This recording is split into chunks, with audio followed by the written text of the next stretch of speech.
Hola compañeros, profesor, sean bienvenidos a este tema.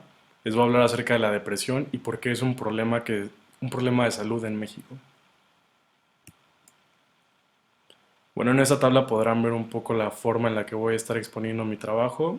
Vamos a empezar con la introducción, después vamos a hablar de la historia natural de la enfermedad, siguiendo del análisis de los determinantes y por último vamos a analizar las propuestas de salud pública que les voy a proponer.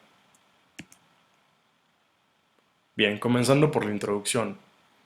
La depresión también se conoce como trastorno depresivo mayor o depresión clínica. Esta es una de las enfermedades más comunes en el mundo. Tan solo para que se den una idea, en Estados Unidos el Instituto Nacional de Salud Mental estimó en 2014 que alrededor de 15.7 millones de adultos la padecían, siendo este aproximadamente el 6.7% de la población adulta del país.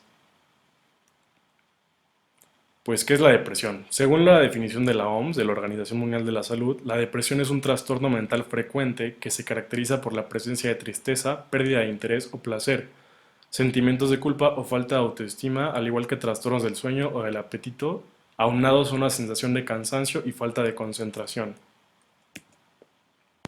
Y ahora se preguntarán, ¿por qué es un problema? ¿Por qué la depresión es un problema?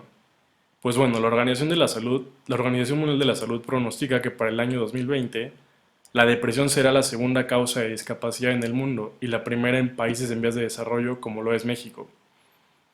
Según cifras de la OMS, que se dieron a conocer en 2016, los trastornos mentales comunes están en aumento en todo el mundo. Tan solo entre 1990 y 2013, el número de personas con depresión o ansiedad aumentó en cerca de un 50%. Esto quiere decir que de 416 millones a 615 millones de personas en este aumento.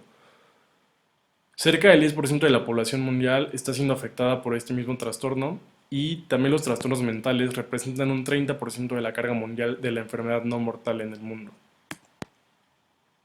Tan solo para que se den una idea, en México, alrededor del 8.7% de las muertes violentas en el país son causadas por un suicidio. Esto es decir que el 8.7% el 8.7% de las muertes que están dando en México han sido por causas de suicidio. Y el suicidio es una consecuencia muy común en la depresión. Tan solo para que se den una idea, los estados más afectados son Yucatán, Aguascalientes y Campeche. Pero si se dan cuenta, realmente la mayoría del país se está yendo afectada por ese trastorno. Esta es una gráfica que nos compartió el INEGI.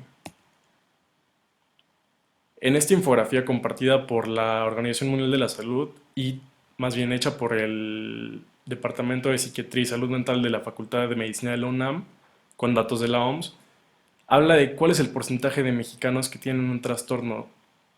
Es decir, el trastorno que más afecta a la población mexicana está empatado entre depresión y angustia, ambos con un 7%. Imagínense, un 7% que afecta a toda la población mexicana. También se encuentran otros trastornos como la bipolaridad, trastornos obsesivos e igual hasta la esquizofrenia.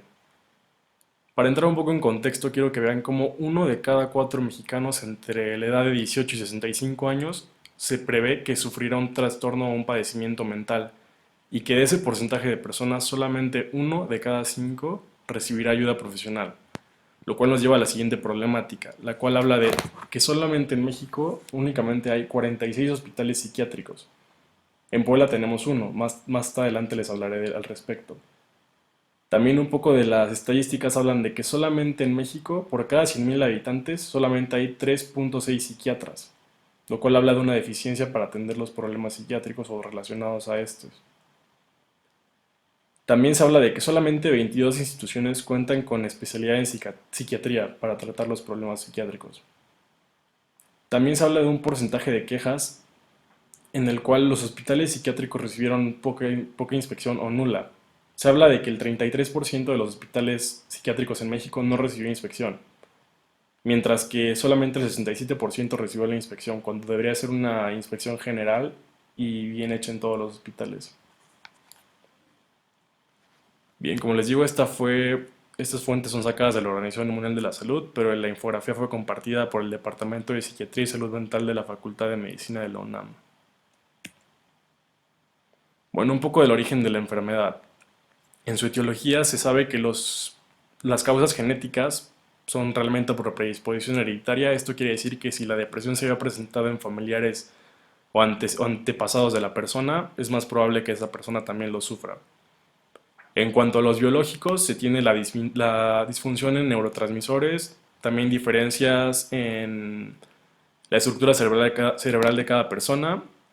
En cuanto a los psicosociales, se habla de pérdidas en autoestima, no más bien pérdidas como pueden ser pérdidas familiares, autoestima baja, problemáticas generales del estado psicosocial de la persona, al igual aunado a esto a un estrés que puede ser tanto laboral como escolar, familiar, sino que todas las problemáticas en otras esferas de la vida de la persona pueden afectar a su estado psíquico. Por último, en cuanto a los orígenes socioculturales, habla del nivel socioeconómico, las diferencias de género e incluso culturales. Estas dependen muchísimo en la persona, ya que son las que entrarán en contacto con la persona día a día. Y pues esto también habla de las situaciones externas con las que se puede encontrar la persona.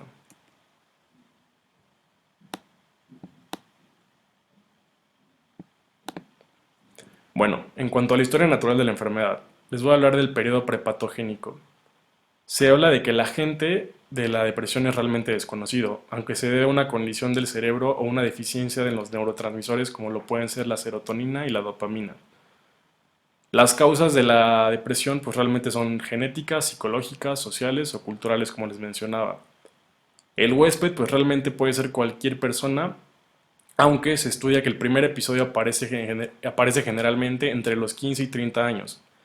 Existe una diferenciación en la que las mujeres son las que son mayormente propensas a padecer esta depresión.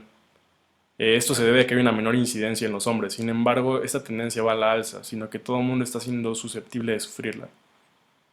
En el ambiente, pues el ambiente habla de que cualquier nivel socioeconómico y en cualquier cultura se puede presentar la enfermedad. No hay una exclusión, todos en el mundo la pueden llegar a tener.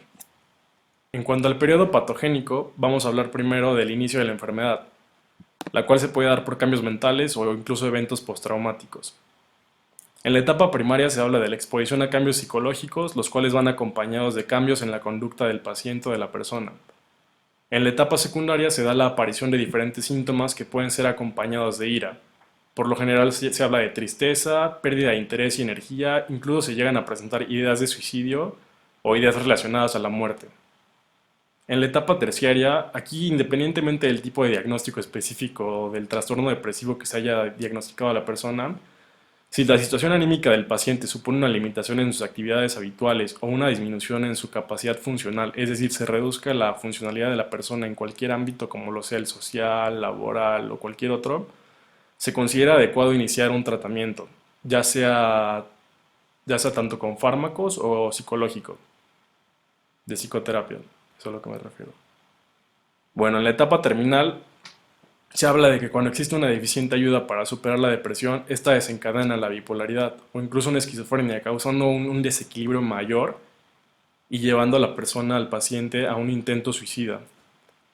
No es necesario, pero en la mayoría de los casos que se llega a la muerte es por esto, porque no existe un suficiente apoyo, una suficiente detección de los problemas para superar la depresión, lo cual, como les digo, desencadena en el peor de los casos en la muerte, de lo que hablábamos al principio de la cantidad de suicidios causados por la depresión.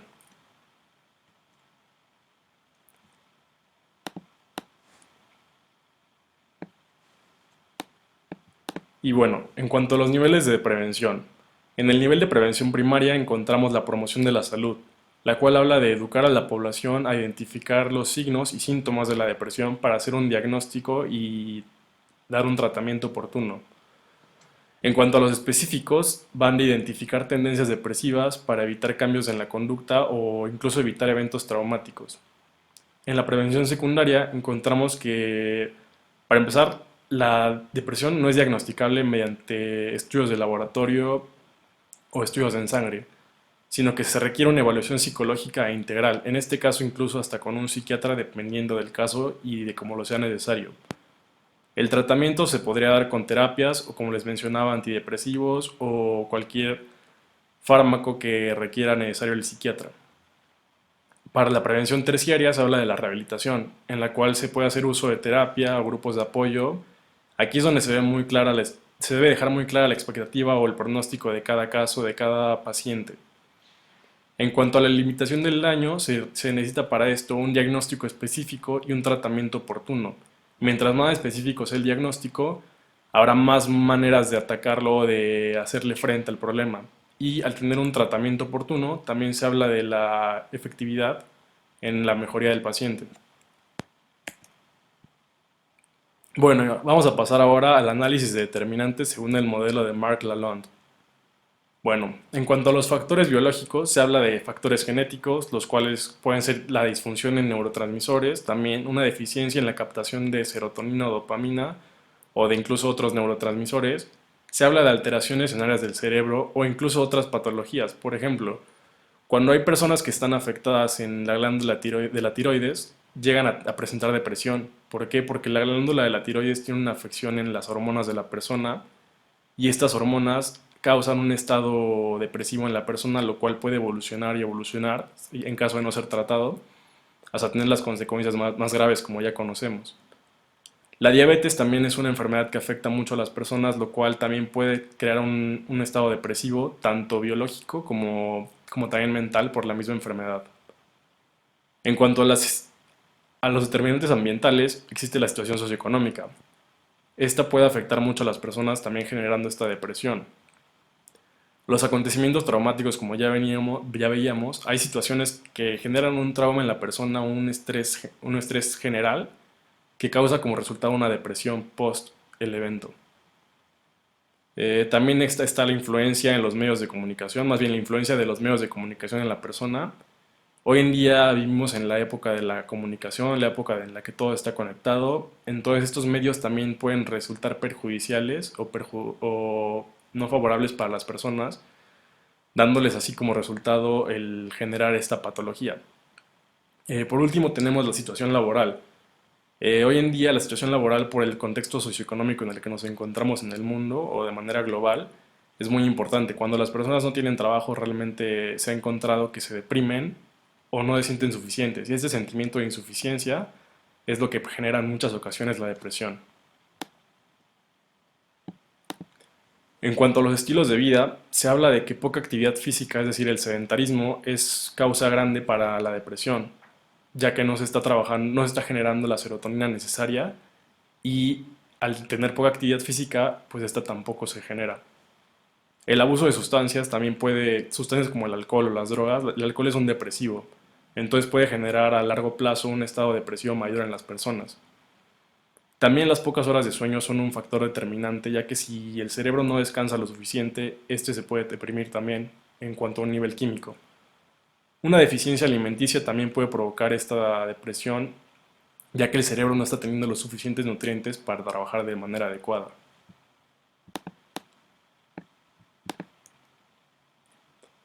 Y por último tenemos los sistemas de salud. Estos hablan de que al haber una deficiente calidad en atención, va a haber un deficiente análisis no, una deficiente detección en el problema.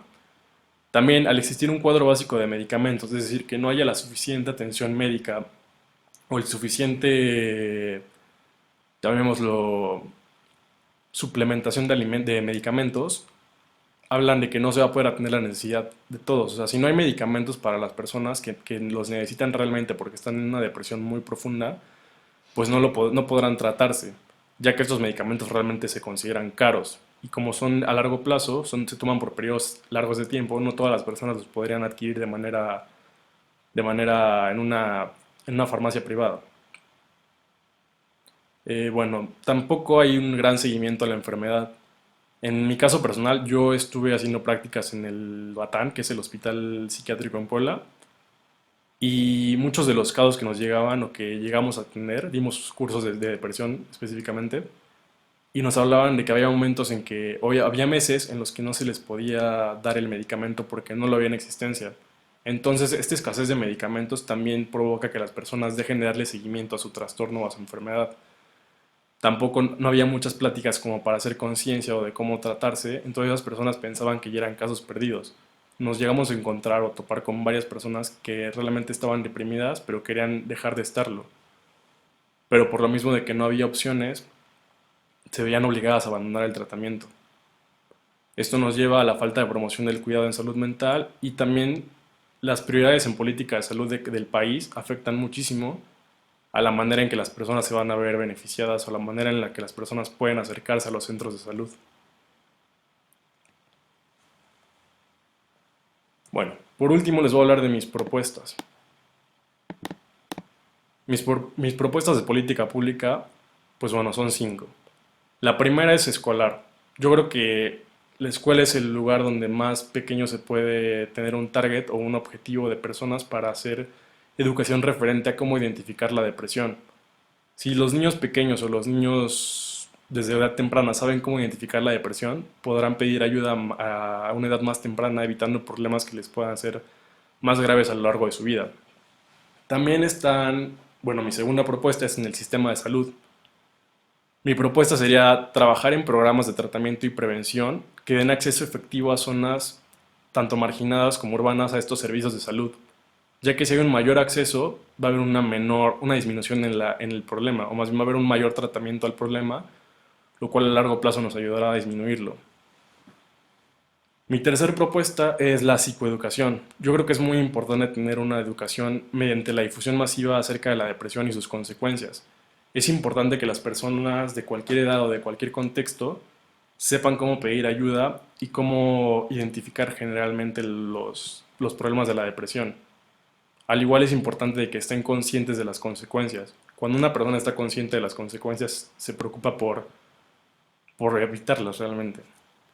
Bueno, en el número 4, mi propuesta es una legislación en salud mental, ya que una reforma en materia de salud mental daría un enfoque a la prevención, más bien me gustaría que tuviera un enfoque a la prevención, detección y tratamiento de las enfermedades mentales, en este caso tomando en cuenta, claro, a la depresión, ya que si existe este enfoque de interés de parte del gobierno, se puede volver más general y alcanzar más beneficios para la población a nivel masivo. Y bueno, por último, mi última propuesta es una evaluación actual. Para mí lo más importante sería evaluar el plan actual en salud mental del gobierno y de la misma manera objetiva señalar los fallos en el mismo, al igual que reconocer en qué se acertó. Igualmente me parece que es importante plantear de manera realista las posibles mejoras, al igual que los posibles fallos que se puedan presentar. Esto para tener un programa de política pública realmente efectivo o eficiente a lo que se necesita en la actualidad.